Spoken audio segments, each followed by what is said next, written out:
Hello children, welcome to असाई education. आज हम करेंगे 7वीं क्लास की हिंदी की किताब दूरबा का 11वां चैप्टर पोंगल। इसके हम करेंगे प्रश्नोत्तर। तो आइए देखते हैं कि आपका पहला प्रश्न क्या है। पहला प्रश्न है, पोंगल का त्यौहार अलग अलग राज्यों में अलग अलग नामों से मनाया जाता है।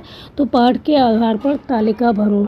तो आपको बताना है कि राज्य कौन सा है और त्यौहार का नाम क्या है, मतलब जो पोंगल त्यौहार है उस राज्य में किस नाम से मनाया जाता है। तो पहला जो आपका आंसर है वो होगा कि राज्य है महाराष्ट्र। यहाँ पर त्यौहार का नाम होता है तिल गुड़ घेया। पंजाब में इसको कहते हैं लोहड़ी, गुजरात में कहते हैं संक्रांति, और बंगाल में संक्रांति, और उत्तराखंड में संक्रांत। तो जो पोंगल का त्यौहार है अलग अलग राज्यों में अलग नामों से मनाया जाता है। फिर आपका अगला प्रश्न है कि जो पोंगल है 4 दिनों तक बनाया जाता है, प्रत्येक दिन के मुख्य क्रियाकलाप बताओ। तो ये जो 4 दिनों तक चलने वाला पोंगल का त्यौहार है, प्रत्येक दिन क्या होता है वो आपको बताना है। तो पहला दिन जो होता है वो होता है भोगी पोंगल के रूप में मनाया जाता है। पहला दिन भोगी पोंगल के रूप में मनाया जाता है। इस दिन क्या होता है, घर की साफ़ सफाई की जाती है और शाम के समय सभी बच्चे ढोल बजाते हैं और खुशियाँ मनाते हैं। फिर दूसरा दिन पोंगल का होता है। स्त्रियां जो होती हैं, महिलाएं होती हैं, वो प्रातःकाल उठती हैं, घर के बाहर रंगोली बनाती हैं, सभी नहा धोकर नए कपड़े पहनते हैं और घर के आंगन में नए बर्तन में पहली फसल का चावल और गन्ने का रस मिलाकर पोंगल बनाया जाता है। तो इसे तब तक पकाया जाता है जब तक यह चूल्हे में ना गिरे। तो इस प्रसाद को रिश्तेदारों और जो पड़ोसी होते हैं उनमें मिल बांट कर खाया जाता है। तो इस प्रसाद को रिश्तेदारों तथा पड़ोसी के साथ मिलकर खाया जाता है। और तीसरा दिन होता है मट्टू पोंगल के रूप में। तो इस दिन सुबह उठकर अपने गाय बैलों को नहलाकर सजाया जाता है। जो गाय बैल होती हैं उनको नहलाया जाता है, सजाया जाता है, उनकी पूजा की जाती है और लोग उन्हें गुड़ तथा अन्य पौष्टिक चीज़ें खाने के लिए देते हैं। फिर जो चौथा दिन होता है उसको कहते हैं कारुम पोंगल।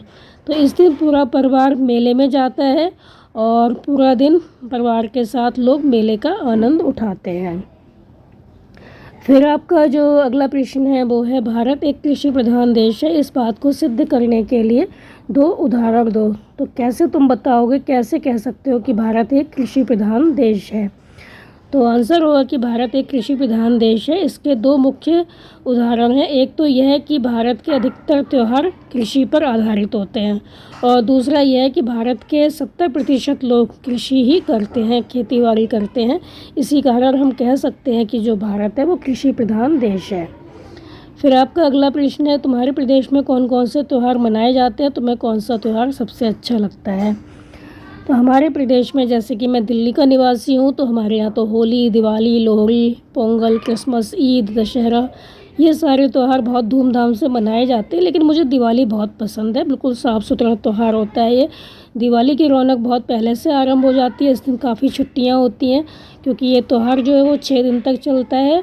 हर घर में इसे लेकर खासा उत्साह होता है। घर में साफ़ सफाई की जाती है। दिवाली वाले दिन सुबह से ही घर में कई तरह के जो पकवान है वो बनाए जाते हैं और लोग संबंधियों के साथ उपहारों और मिठाइयों का आदान प्रदान करते हैं। रात को घर जो है वो दीपों से सजाया जाता है, पूजा होती है और रात में रौनक जो होती है वो देखने को मिलती है और लोग पटाखे बजाते हैं। ऐसा लगता है मानो आसमान से तारे कुछ समय के लिए ज़मीन पे आ गए हों।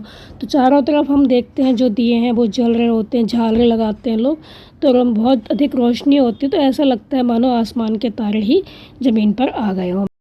इस दिन लोग एक दूसरे से मिलते हैं, उपहार देते हैं, मिठाइयाँ बांटते हैं। तो इसीलिए जो त्यौहार है मुझे बहुत प्रिय है, मेरा प्यारा त्यौहार है। फिर आपका अगला प्रश्न है, पाठ में खेती से जुड़े अनेक शब्द आए हैं, तुम खेती या बागवानी से जुड़े कुछ औजारों के नाम बताओ। तुम उन औजारों के नाम बताओ जो कि खेती के काम आते हैं। तो आंसर होगा खुरपी, फावड़ा, कुदाल, बेलचा, हल।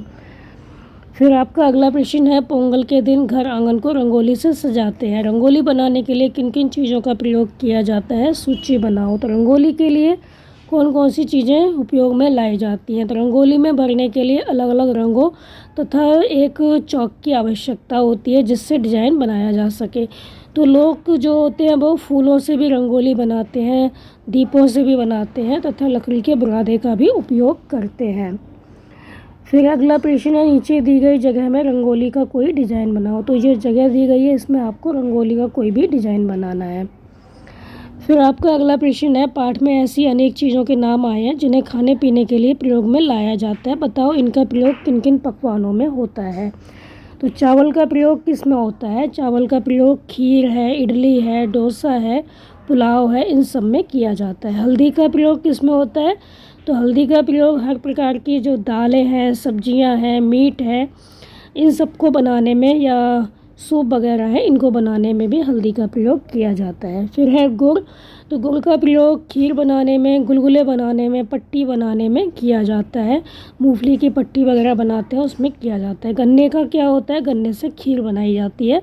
दूध का उपयोग किस में किया जाता है? दूध का उपयोग चाय में किया जाता है, खीर में किया जाता है। पनीर है, मिल्क है, मिल्क केक है और बर्फ़ी है, या दही जमाने के लिए दूध का उपयोग किया जाता है। तिल का उपयोग किस में किया जाता है? तिल की मिठाई बनती है और तिल का उपयोग पट्टी बनाने में किया जाता है। मक्के का उपयोग किस में किया जाता है? मक्का जो है वो रोटी बनाने के काम आता है। सरसों का साग है उसमें भी हम मक्का डालते हैं और सूप बनाने के लिए किया जाता है। तो ये था आपका चैप्टर। इस चैप्टर के प्रश्न उत्तर आप इनको अच्छे से समझ कर याद कर लीजिए और हमारे चैनल असहाय एजुकेशन को लाइक कीजिए, सब्सक्राइब कीजिए और शेयर करना बिल्कुल मत भूला करिए। Thank you.